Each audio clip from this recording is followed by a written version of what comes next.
Ito na ang mabibilis na balita. Arestado ang isang lalaki sa buy-bust operation sa Taguig. Nasabat mula sa suspect ang 170 gramo ng umano'y shabu na nagkakahalaga ng mahigit 1.2 million pesos. Base sa investigasyon, hindi lang daw sa Taguig ang operasyon ng suspect. Ito na ang ika-4 na beses na naaresto siya dahil sa illegal na droga bukod sa iba pang kasong kinasangkutan niya.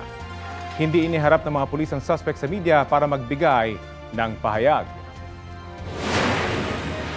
Sa Kalsada at Evacuation Center, nanatili ang mga nasunugan sa Barangay 351 sa Santa Cruz, Maynila kahapon. Nasa 30 bahay at 80 pamilya ang apektado sa sunog.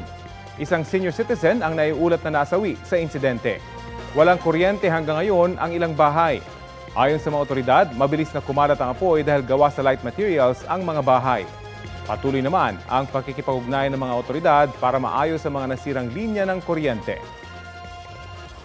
Kapuso, alamin ang maiinit na balita. Bisitahin at mag-subscribe sa GMA Integrated News sa YouTube. Sa mga kapuso abroad, samahan niyo kami sa GMA Pinoy TV at sa www.gmanews.tv.